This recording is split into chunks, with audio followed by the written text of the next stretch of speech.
Halo, kamu sedang mendengarkan Kilas Kabar Nusantara. Podcast persembahan KG Radio Network menyajikan berita harian yang mengangkat keunikan dari berbagai wilayah Indonesia.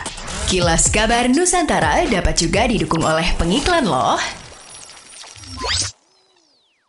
Moms dan Dads ingin belajar pola asuh anak dan parenting dari ahlinya, sekaligus hiburan drama audio yang diangkat dari kisah nyata. Yuk dengerin podcast obrolan Meja Makan persembahan Medio by KG Media bersama Nakita dan Nova hanya di Spotify. Masalah pertanahan di Sulawesi Utara seolah menjadi masalah klasik yang belum juga menemui titik terang. Meski demikian, semangat untuk memerangi masalah pertanahan terus digalakkan Badan Pertanahan Nasional Sulawesi Utara, salah satunya dengan duduk bersama perwakilan tokoh agama, pemuda dan elemen masyarakat lain untuk menyerap aspirasi terkait permasalahan pertanahan. Rahmat Nugroho, Kepala Bidang Pengendalian dan Penanganan Sengketa Kanwil BPN Sulut menerangkan bahwa dalam upaya penanganan masalah pertanahan dibutuhkan satu pandangan yang sama dari seluruh pihak terkait. Hal ini agar setiap masalah ditangani dengan cara yang sama, baik di tingkatan kabupaten kota hingga ke wilayah Sulawesi Utara.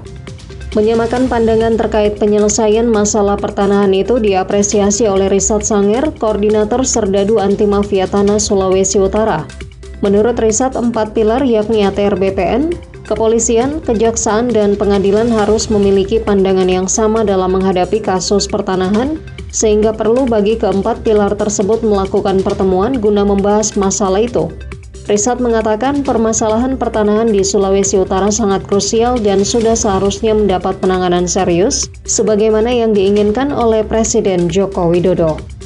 Peringatan Hari Pahlawan Nasional yang dilaksanakan setiap tanggal 10 November menjadi momentum untuk terus meneladani pahlawan yang telah berjuang untuk negara. Demikian disampaikan Gubernur Sulsel Andi Sudirman Sulaiman saat bertindak sebagai inspektur upacara dalam peringatan Hari Pahlawan Nasional yang dilaksanakan di Taman Makam Pahlawan. Menurut Sudirman, masyarakat tidak boleh terpecah belah dan harus menghindari radikalisme serta isu yang dapat merongrong persatuan. Andi Sudirman menyebutkan kondisi pandemi yang mempengaruhi ekonomi dan menyebabkan inflasi harus bisa ditangani dengan baik. Caranya dengan bersatu dan berjuang untuk memenangkannya. Sementara itu, Kepala Dinas Sosial Sulsel Andi Irawan Bintang berharap di Hari Pahlawan generasi muda terus mengisi pembangunan dengan pemanfaatan sumber daya alam untuk peningkatan kesejahteraan masyarakat.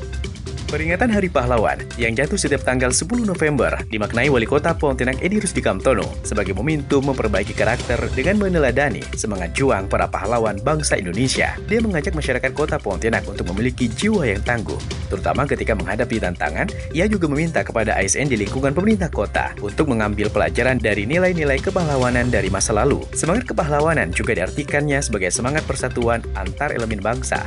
Menurutnya, saat menghadapi situasi yang sulit, kebersamaan memiliki peran yang menentukan. Edi berharap hal ini diterapkan dalam kehidupan sehari-hari, terlebih pada keluarga dan lingkungan sekitar. Khususnya bagi seluruh aparatur sebagai pengabdi negara dan masyarakat, harus mendalami makna kepahlawanan, mulai dari dedikasi, keikhlasan dalam membangun bangsa. Upacara yang digelar oleh pemerintah Kota Pontianak merupakan bentuk penghormatan atas jasa dan pengorbanan para pahlawan. Pada kesempatan, seluruh peserta upacara mengheningkan cipta secara serentak selama 60 detik seraya mendoakan para pahlawan yang telah gugur memperjuangkan kemerdekaan Republik Indonesia. Demikianlah Kilas Kabar Nusantara pagi ini.